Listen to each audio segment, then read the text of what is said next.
Oh, they just, they want to get all aggressive and stuff, and I guess he wanted me to get all aggressive, you know, made him flinch like a little kid.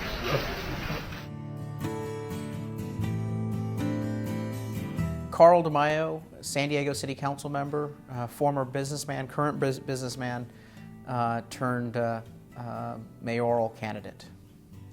I'm Chris Reed. I'm an editorial writer for the San Diego Union Tribune, and I also am a talk show host on KOGO 600 AM. San Diego was one of the first cities back in 2003, 2004 to exhibit the symptoms of the pension crisis. The deterioration of services is just obvious. And there's these odd little ways in which people get reminders over and over again. They'll just drive by a library and they'll look over there, and it's a Wednesday afternoon and it's closed. Why? Well, comprehensive pension reform, the CPR ballot measure, is designed to restore the city of San Diego's financial health. It's an intervention by the people, the voters, who want to put an end to outrageous government pensions that are both indefensible and unsustainable. Government pensions are a huge problem everywhere. So if you've already got one of the largest cities in America pursuing this, you've got the little Hoover agency, a high-profile watchdog, embracing it, this could end up being, strangely enough, like the Prop 13 of pensions. Carl DeMaio, the city councilman who's the primary author of this, could be the Howard Jarvis of the pension reform movement. Well, this ballot measure is groundbreaking from a number of perspectives. First, it's the only ballot measure in the nation that deals with not only new hires but existing employees. The long-term hope is that it would save $2 billion over 25 years going forward, and then as you just have the 401k employees in the system, there's no problem at all because it's essentially a pay-as-you-go. Well, for the past 5.5 months, I've been involved in collecting the signatures myself, and my staff actually calculated that I've stood personally in front of stores, retail stores, over 300 hours since July 1st alone. In the last 6 weeks of the campaign, we had over 2,500 San Diegans step forward to help us collect signatures. In every different way, they're trying to pull back from direct democracy because they fear what the voters will do if the voters actually are empowered to reduce union power.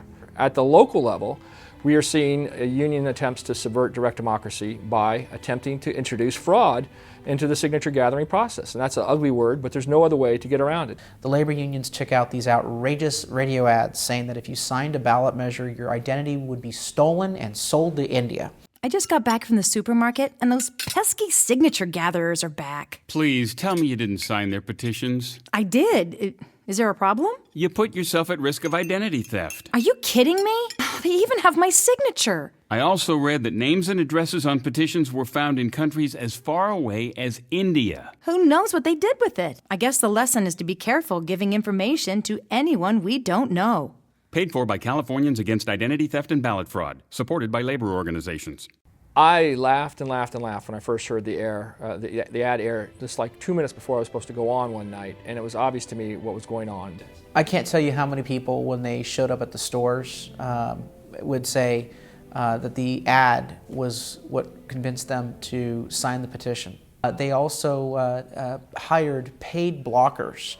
These are big guys that they would send out to the stores whenever they would see a campaign worker collecting signatures in front of a store, and there would be 6, 7, 8 blockers deep with signs harassing both the campaign workers as well as store patrons who were interested in signing the ballot measure. Wait, so he was out at Claremont and you guys blocked him, or? Yeah. It was pretty funny. It was shocking that they would go to these lengths to disrupt what should ordinarily be a respectful process. But again, they realized that their arguments probably will not prevail in the election, and the only way they could stop this reform was by keeping it from even going to a public vote. I just think that we're kind of like at a junkyard dog phase here in California democracy, where things are so bad that we're going to see just a lack of any kind of civility or a lack of any kind of the basics on these kind of things because there's a desperation in the air. Truth is on our side. The financial realities are very clear. You cannot sustain these sorts of pension payouts in government, and you cannot defend the inequity where government employees, the standard retirement age is age 55 for the white collar and blue collar worker. For public safety, it's age 50. And yet we see so many San Diegans who can't even fathom retiring at 67, the age where you start looking at Social Security. The whole rationale for giving public employees generous pensions was the notion that they were paid so poorly they couldn't possibly save enough during their careers for retirement. That's a bunch of baloney. There's almost no turnover in the public sector because people are so satisfied with their jobs. USA Today led the way, and then was later followed up by other groups, doing apples-to-apples comparisons, government lawyers to private lawyers, government middle-class managers, etc. The pay has been roughly equal for a long time, but the compensation for pensions and health insurance has been triple or quadruple.